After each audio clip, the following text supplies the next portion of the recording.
means I've got to turn the recorder on. All right, so I'm Ron Cohn, and I'm going to try to present a session on how to build an iOS or Android app or a Windows app, whatever you want it to be, using PowerApps. And so in our district, we have developed our first app. We've been playing with this, and we're really excited about what we've done. So our first app was built on PowerApps, Flow, and Forms. But we've also been playing with, we've also used what's called the Common Data Service.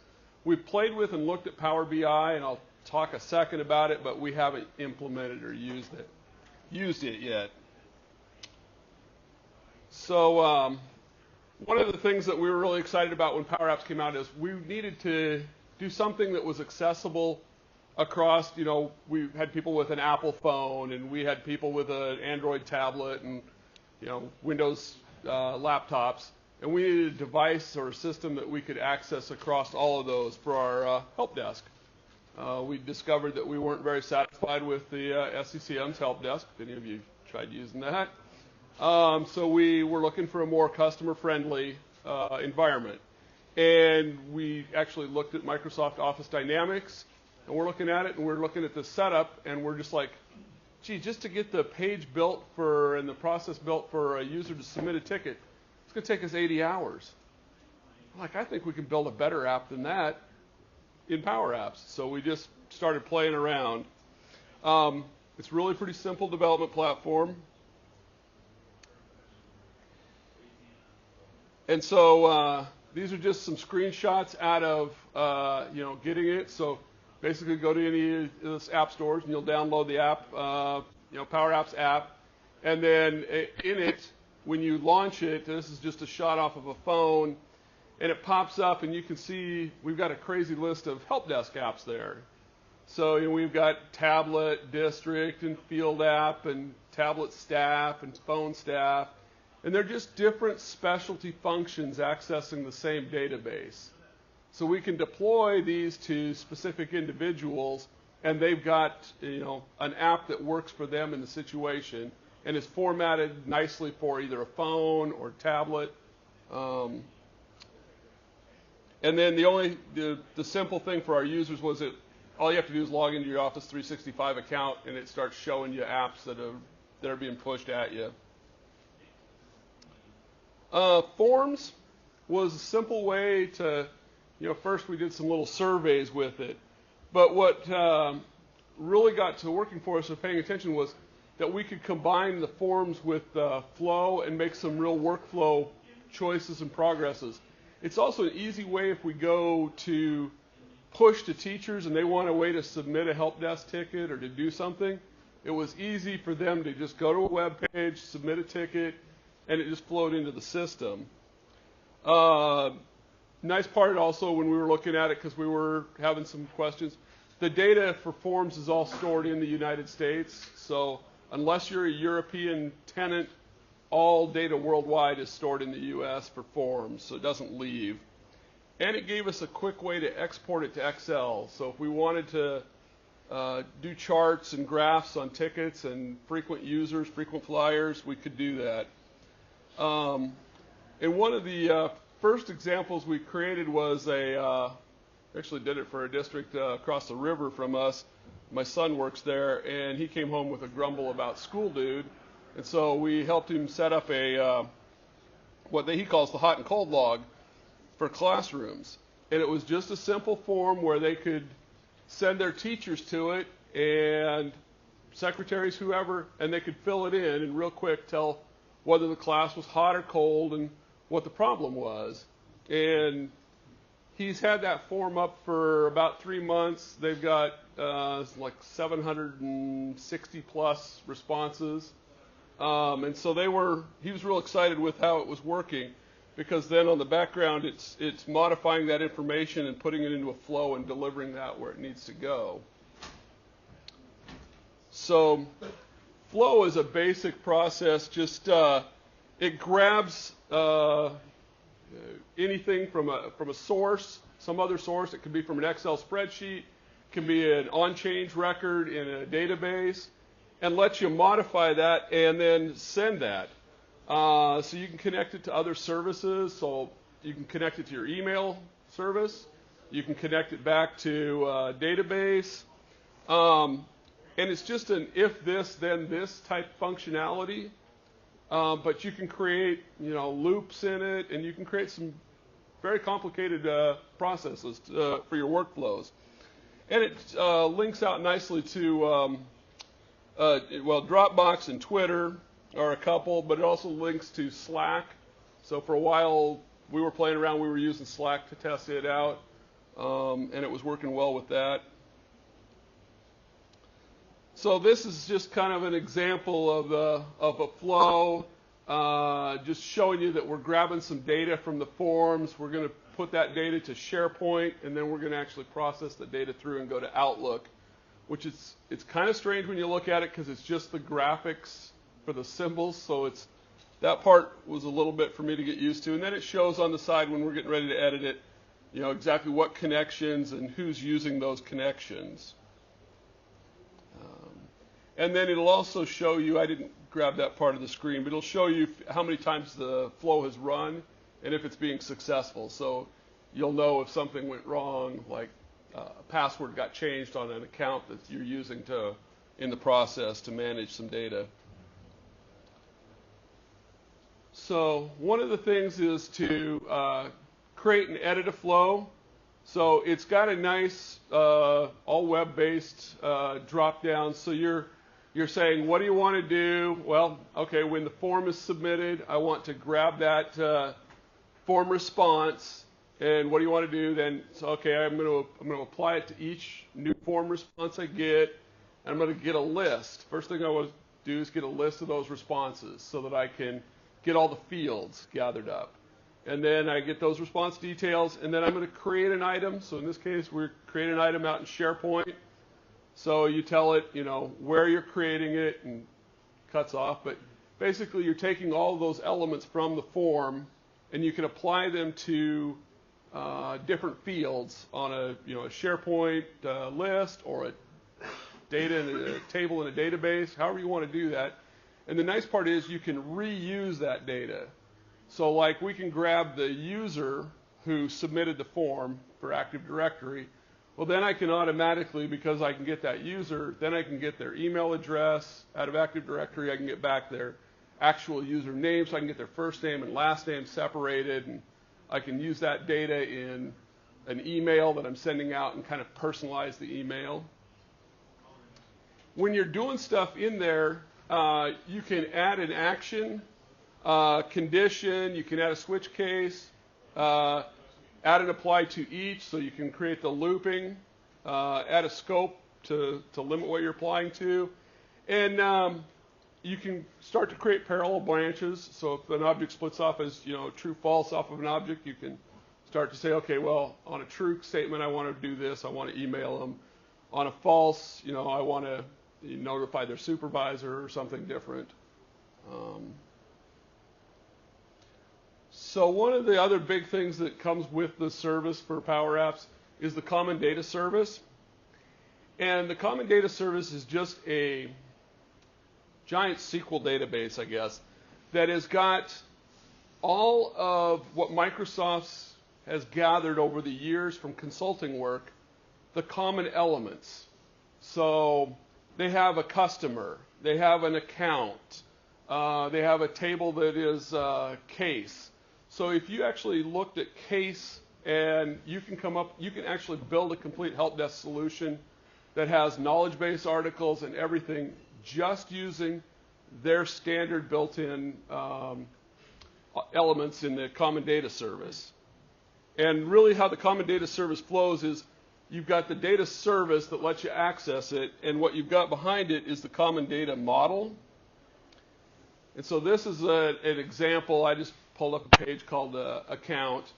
And so you can have an account, and it will have, what type is, like this case, it's what type, and then that has a pick list associated with it. And pick lists are just literally that. You're just lists that you build in the system in the Common Data Service to use repeatedly as pick lists.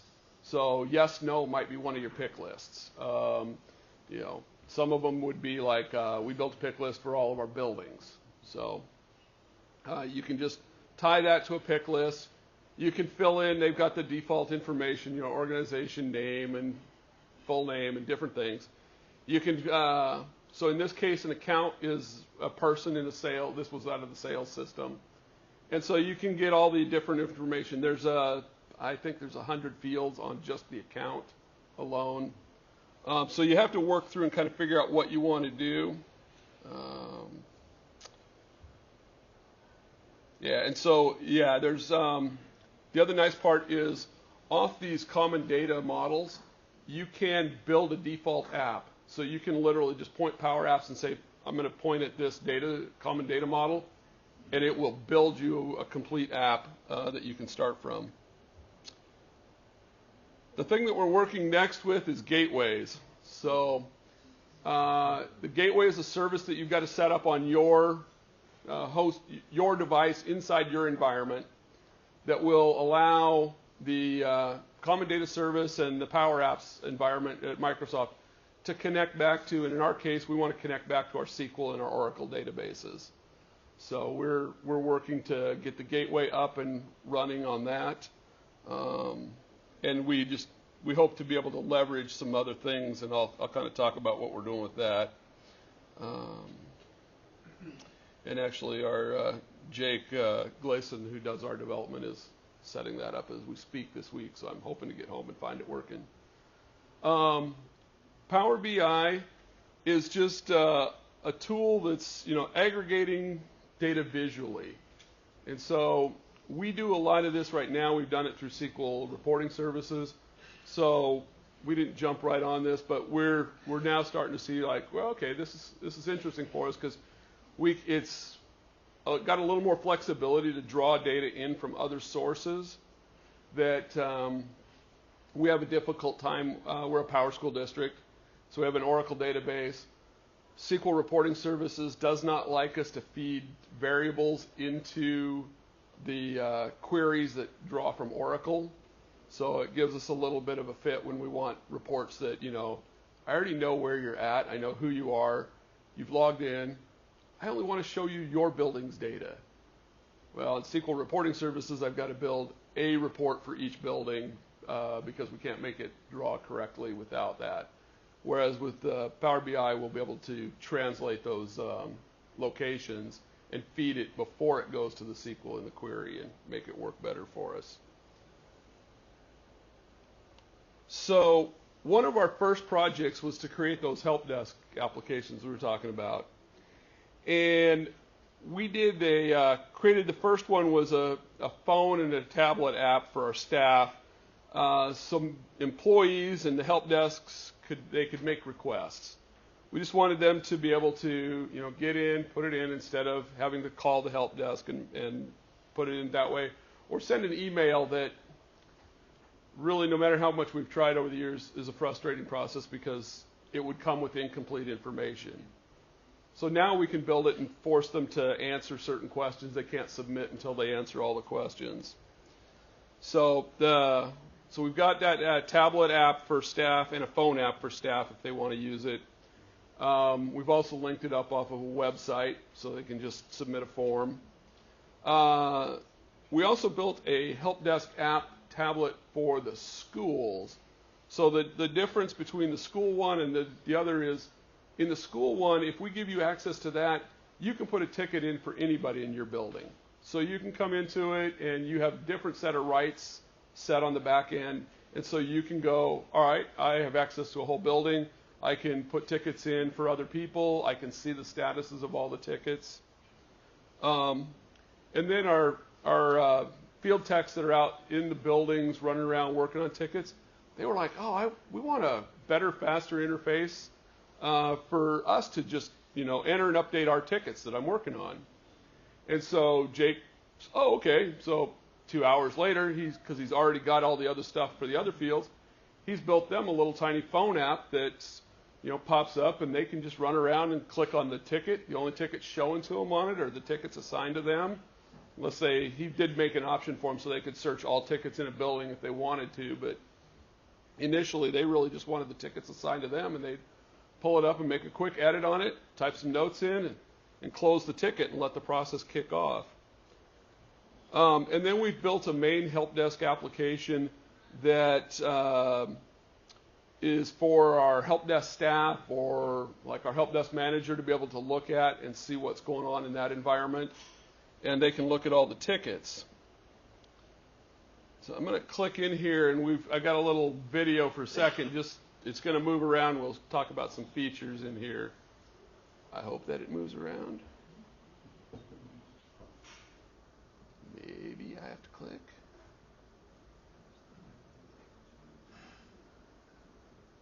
Okay. So we've got built in the app, some of the things we did is we've got little graphics in there so we can see tickets by queues, so we can look and see what the tickets are. We can start to see those tickets over on the side. Can change which group I'm looking at.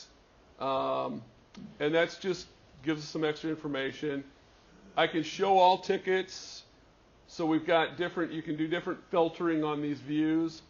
And so we've built some filters up here. We're going to pull up the administration building, and then we're looking for, an affected user, so who's got an issue.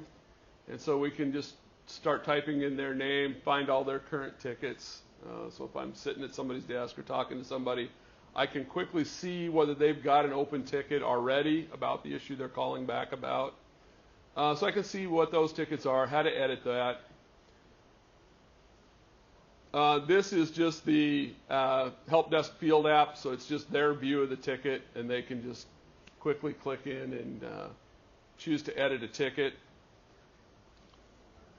So some of the things that we did in there was, creating those graphs and linking out to the data was very helpful. People can see where things are blocking up. For us, we like to watch for hardware support getting too backed up.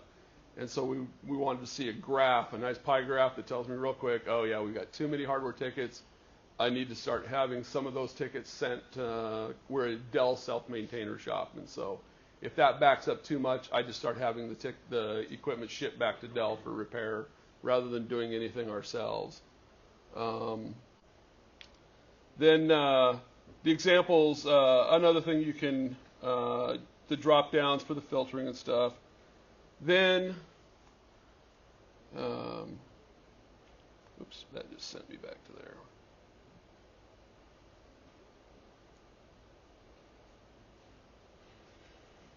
There it is. All right, first person to spot my mouse. There we go.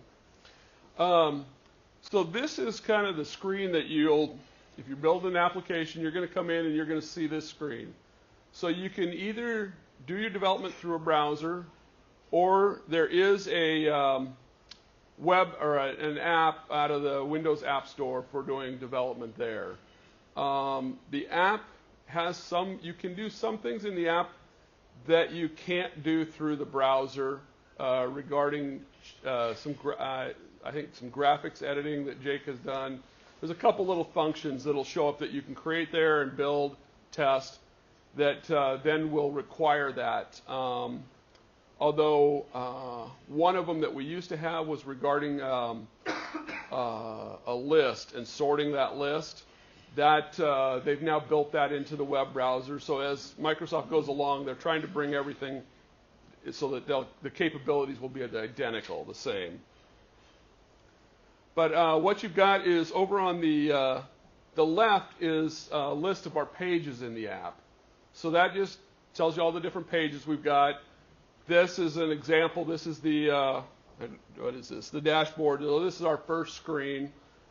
We've done a lousy job of naming screens. By the way, I would encourage you to name your screens up front because editing the name of a screen later is a difficult process because of the links that you've done to it. So it's good if you take a quality control approach and first name them. So as you can see here, we don't have the greatest naming scheme going on some of ours. And we learned the hard way that it was like, okay, well, it's too much work to go back and change it. We'll live with it on this app. But our future apps, we're doing a better job of. And then so as you click on the screen, in this case, it's just pulling up the dashboard, the page itself. So it's giving me the page information over here, and it's telling me the properties about it. And really, there's not much on just the overall page. But if you select individual elements, so I just picked off that page, the plus button, which jumps me to another page to create a new ticket. And so you can see that I've got that pops up with a properties list, and the first things are, is it visible, and where you're positioning everything. So you've got all your size controls and your colors. But one of the things that you don't see on that properties page is, in this case, that button's real only action is it jumps you to a new page in the app and opens up this new form. And you can't see that on here, so you can edit it on the Advanced tab there, and you'll see it pops up at the top, and you can see the stuff. So there's a little different, more code writing, I guess, entries on that screen than on some of the other on the properties screen. But you've always got a couple of ways to get to everything in the program. So up here on the top of the screen, as you're looking at your development screen, each element that you click on will have a navigation that's set up there. So as you're on an element, then all of a sudden I've got this drop-down list. And so on that drop-down list, I've got all the different things associated with that type of. So if I've got a button, I've got a different set of things that pop up. If I've got an input field, I have some other different criteria and things. So you can also click up there and just type and edit in the top field at the top of the screen too. I like to do that. Jake likes to work on using the properties in the advanced on the left. It's just what you're familiar with or what you'd like to do. So our next project that we've undertaken to develop in our PowerApps environment is a asset management system, which is we're going to track this out from basically birth to death. So we're going to start from our purchases and go all the way through, and that's why we're working on the gateway and getting that system, because what we want to do in drawing into this system is we're going to draw all the current purchases as they come through our accounting system, pull those in, and flag it that, yes, that's an asset that's being bought for the IT or that the IT department wants to track. So it might be a school that's buying 30 iPads, might be us buying 500 Chromebooks. But we want to track that purchase and all those individual assets. So we're going to access the accounting system, pull in that data. As we get it in, we're going to put those items and assets into an inventory tracking so we can see what they are, where they're at. And we want to track things. We want to use our phones. So within PowerApps, you can use the phone's features such as cameras. And you can use that to barcode scan or take pictures of items. So in our case, we intend to use it to barcode scan. So we're going to barcode scan the Dell barcode, and that's what we use as our serial number in our inventory tracking system. So we're going to barcode scan so we can quickly barcode scan and pull the data in from the other tables that we've got in our accounting system. So we can just make it quick and easy to take our inventory, get things done there. And then we want to track so that the tech can say, okay, well, I'm taking this device, so I can take a quick scan of the barcode and then transfer it. And they're going to transfer it from being assigned to that classroom teacher, but they're going to transfer it to the maybe the repair department. So maybe the screen's cracked, need a new screen. So they're going to do that transfer, and they can then log that. And when they log that, at the same time, that's going to create out for us back in our help desk system, a help desk ticket for the hardware repair people. So it's just a way to track these devices. Then as we cycle it back to the teacher, it'll run through the inventory and be transferred back from repair to the teacher and let us know what's happening with that. It's just I don't know about you guys, but we really struggle with tracking all of our devices. And I play the game every year when the auditor draws the lot of things and says, now, can you show me all these? and I really hope I can, because some days I'm sure I couldn't show her all of them. She drew the wrong ones. So that's kind of what we're working on as a big deal.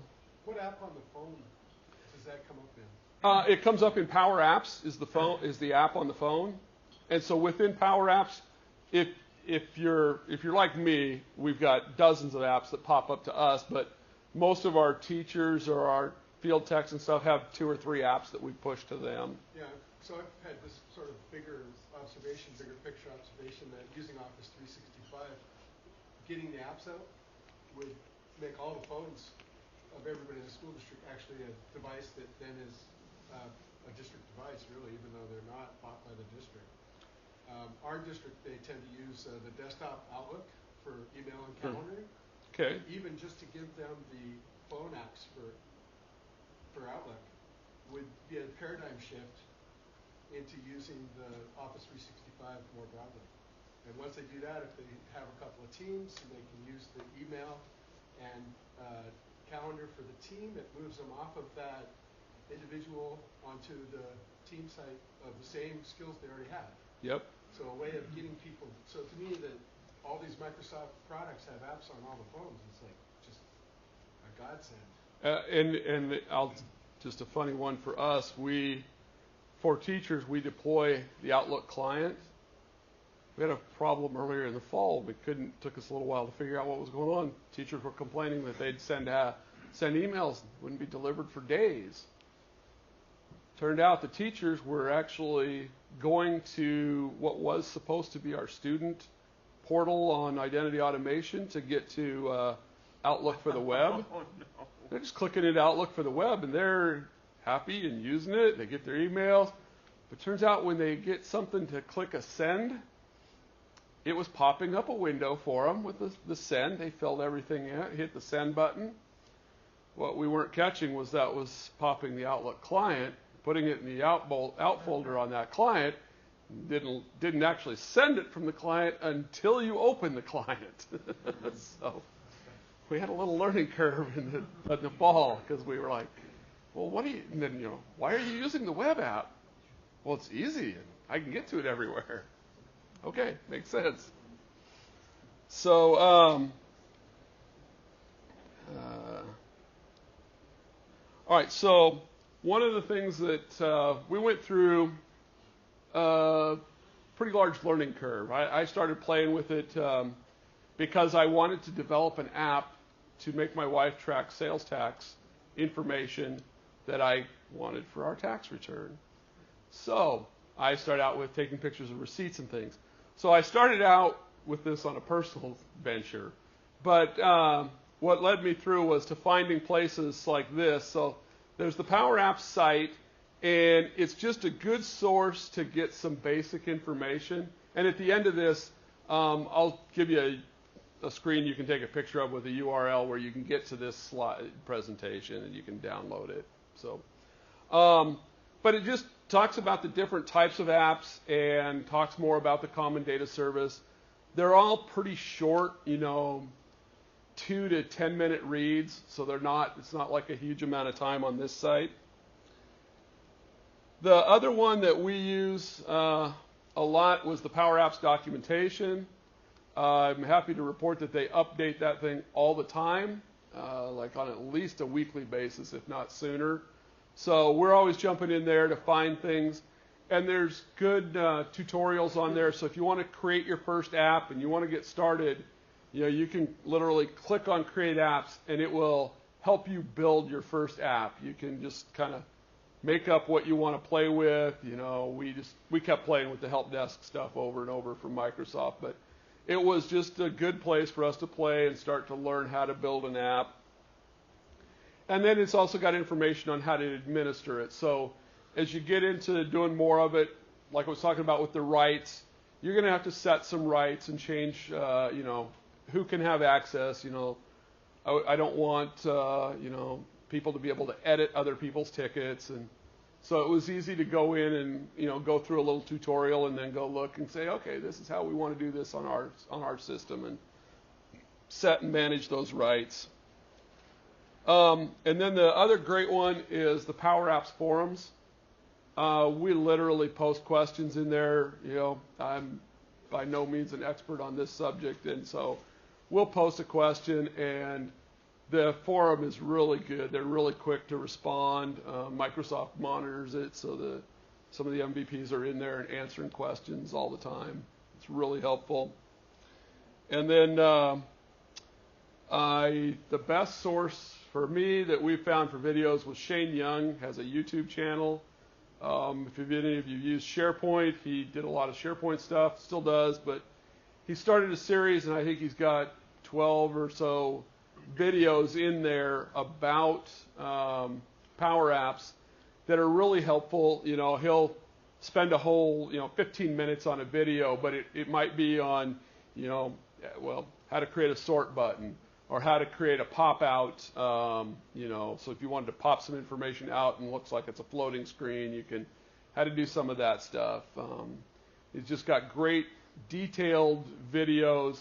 I will say that we ran into some really frustrating videos out there from other people because they would do it. It's like they shouldn't be making instructional videos.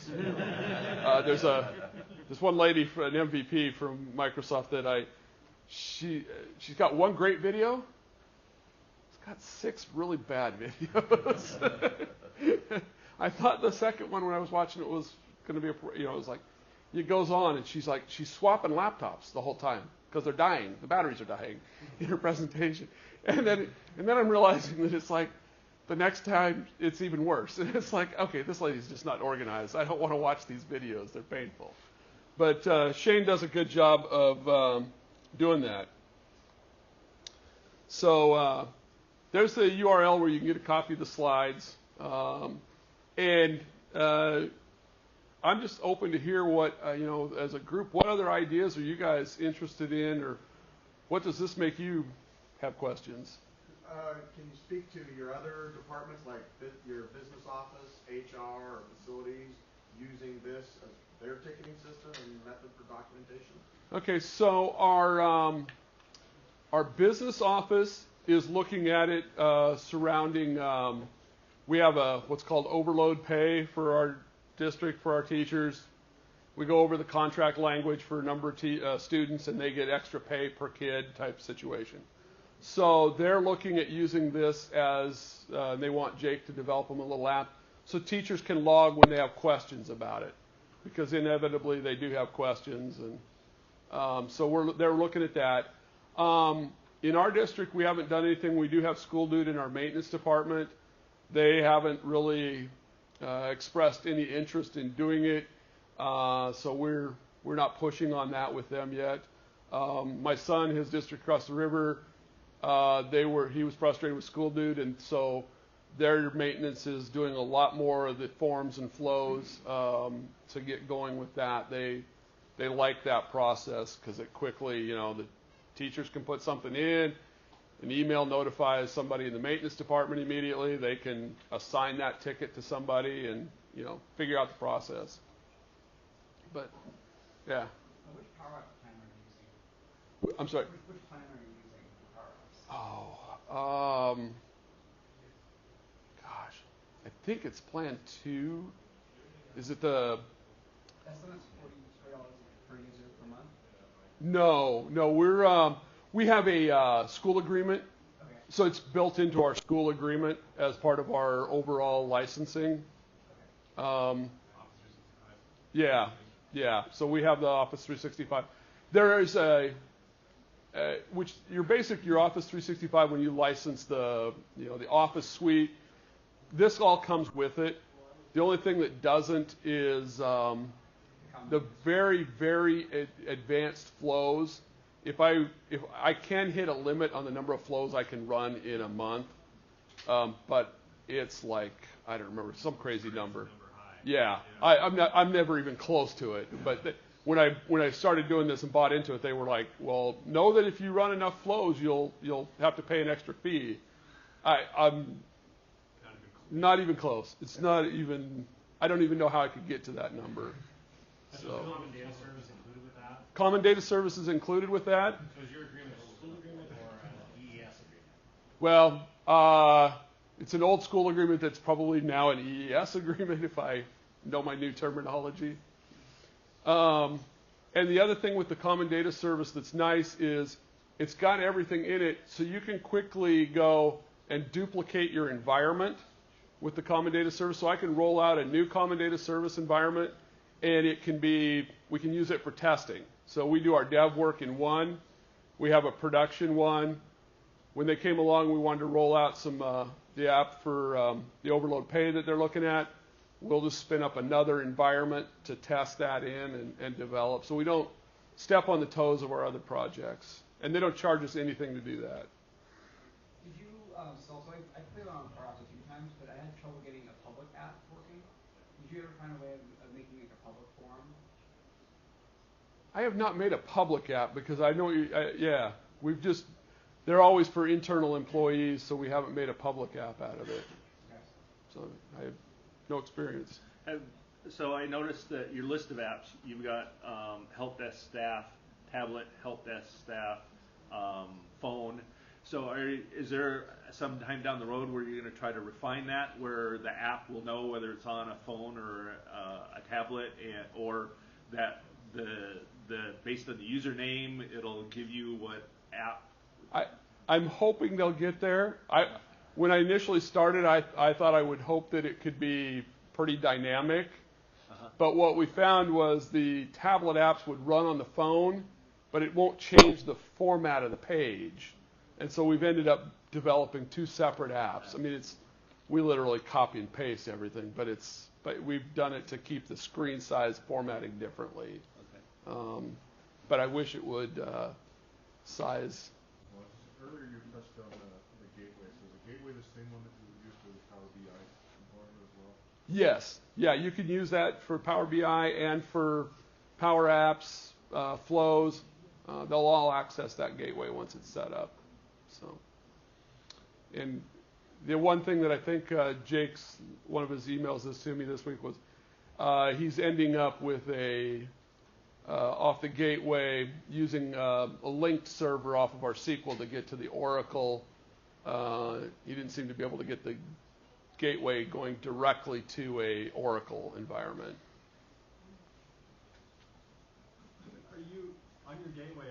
Where are you hosting that? Are you using a VM or are you using a VM? Yeah. Okay.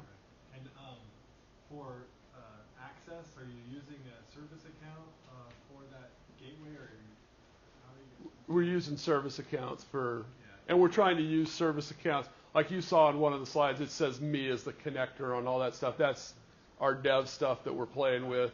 Right. We use service accounts on all the live. You just limit the permissions based on the service accounts? Yeah. Yep. So. For non-Microsoft districts, were there other development platforms you looked at, or do you have any? We didn't. We looked at just building some, I'll say some basic web apps that we could have pushed to phones and things, and we just felt this let us develop so much faster. We didn't have to build all the little pieces ourselves. Have you figured out how to source control it yet? We are, I will tell you, source controlling by doing some exporting and placing it in GitHub. So that's our source control at the moment Okay. So, which works, but it's one extra step I would like to get rid of. But we've only got 2 of us that do the development work, so it's not too bad. Other questions, or I know it's a short session. Let you go get some sunshine or something, but we've had a lot of fun with this, and it's really pretty easy to learn with the tutorials and things that are out there. And you can build few out 8 hours will build you a first app that you want to have and do something. So, all right. Thank you. Thank you, Ron.